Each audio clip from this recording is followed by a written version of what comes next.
Hi, everyone. I'm Jeff Fisher for High School Football America. And I'm Trish Hoffman, and we're here in Norwich, Connecticut for a big Thanksgiving Day game. That's correct. It is America's oldest high school football rivalry between Norwich Free Academy and New London. Now, wait a minute. Don't you mean the first ever played in the world? Yeah, I guess it is a world type of thing. This is 148th meeting, and the first game was when? It was May 12th, 1875. And, you know, it's one of these situations where you have two communities 15 miles apart. The records don't matter. New London comes in a perfect 9-0. Norwich Free Academy is 4-5, and they would love to just stop that 9-0 run. But as you all know on highschoolfootballamerica.com, it's not about the score at the end of the game. So we hope you enjoy watching the bands, the cheerleaders, the families, and all the folks that we've rounded up for you to have a great Thanksgiving Day game. I'm Tom Moretti, and I played the 100th game in 1966.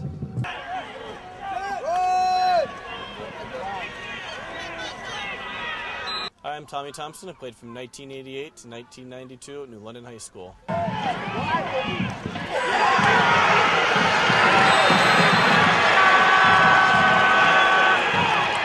I'm James Justice. I played at NFA from 69 to 72.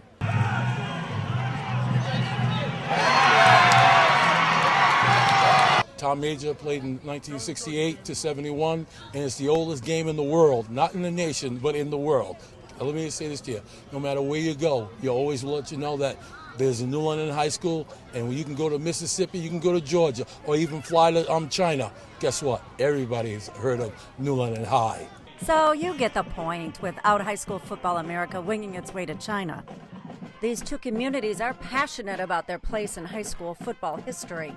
At one point during Thursday's pep rally at New London High, someone shouted out that it's the oldest high school football game in the universe. One thing's for sure, there are plenty of memories to go around after 134 years of football. The other thing is, former players never forget. Take former NFA player Tom Moretti, who played in game number 100 in 1966.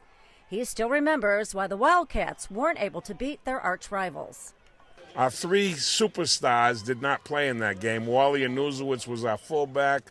Russ Lucy was our defensive guard. And Ricky Fisher, he went and got married. So we had three great players that never played in the game. Then there's NFA Athletic Director Gary Makowicki, who enjoys some of the myths and amazing stories around the matchup. I just heard someone say that back in the 70s we'd have 8,000 to 10,000 people here, which is not true. So it is kind of interesting to hear people. I've been here for a long, long time, so I've seen a lot. There are a lot of stories out there, and we had we had a breakfast a couple mornings ago with the New London captains and coaches and our people, and it was a lot of fun. There were a lot of new players. The New London coach is a first-year coach in our league here in New London. So for him to hear some of the old stories, I told a story about back in the late 1800s down in New London, the punter kicked the ball, and it was a snowstorm, and the ball got lost in a snowstorm, and no one could find it, and no one had an extra ball, so they had to stop the game at that point. There's stories about faculty members playing, so they had enough people, kids coming back from college and playing. So there's a lot of uniqueness when you go back that many years. You tell the kids, well, back in the early 1900s, a touchdown was 5 points, and things like that for the kids it's all new, and it makes it really interesting. Not that any rivalry can be considered completely friendly. This one has a nice feel to it because there's a lot of back and forth between the communities. Like former Wildcat James Justice, whose son's an assistant coach at New London. The towns are close community-wise, and people have gone back and forth between New London and Norwich over the years. And now guys that I played with, they have kids in New London and NFA. And, my son played at NFA. He coaches for New London, and I have friends that I played with. A lot of the coaches that are coaching New London I played against when I played, and their kids, I've coached their kids in different youth leagues. So it's all intertwined somehow or another. But, the rivalry, one team against the other, one town against the other, that's what's really the big story. We love to play NFA. Our coaches always reminded us that it was the longest-standing game, rivalry, in America, and it was always something special. Every game was special, but this had some added value. So what was that added value? Just knowing that you're part of history, knowing that this game was going down the record books and you're continuing a great tradition. It's not so much as far as a rivalry, it's a tradition. I mean, you have individuals from way back, and it's always something that's always going to live with you. You're always going to have, like, as far as back in the day with people who played against you, they're always going to brag about if they beat you or they lost to you. So that's why I always try to instill to the kids that, this is not just a game. This is a memory for the future. The rivalry is what it is, partly because of the number of years we played, the number of games we played, but also because of the proximity. We're within 15 miles of each other, and there's so many interconnections between families. Some families have had kids play at both schools within a few years. We have teachers here now that played at New London.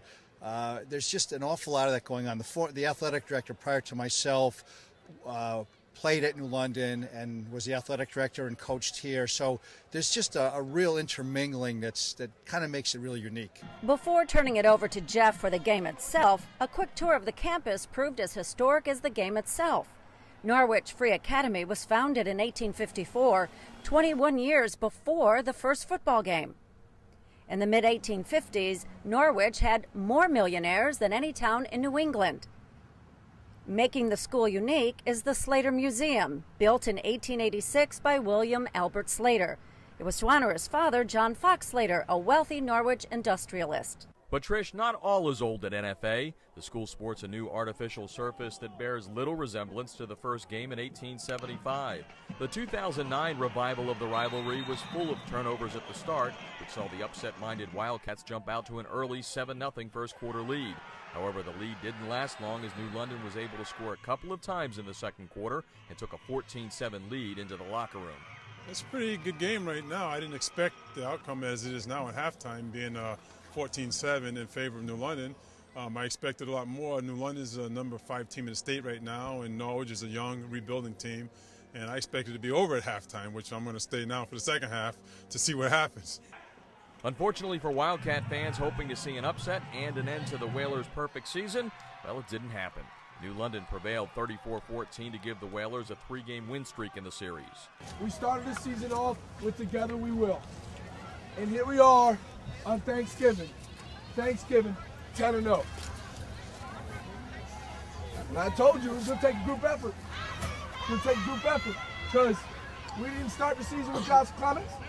We didn't finish it with him. So we had to have people step up and make plays. People got hurt. People stepped up. That's what a family does. We don't disregard them. We take care of them. And the next guy comes in and does just as good of a job. I'm proud of you. But we got a long way to go for these next week, right? Yes, Coach. Okay, enjoy it. Come back tomorrow ready to do some work. Everybody got me? Let's go. God bless you guys. Happy Thanksgiving. Let's go. Everybody in? Let's go. Hey, let everybody in the stadium know how we got here. Let them know how we got here. Together we will on 3. 1, 2, 3. Together we will. So with the New London win, NFA now leads the all-time series with 74 wins to the Whalers' 63, and there have been 11 ties. And with that, we can give thanks to all the people we met over the 3 days in these 2 special communities that started it all 134 years ago. Otherwise, there may not be a high school football America. For Jeff Fisher, I'm Trish Hoffman for highschoolfootballamerica.com.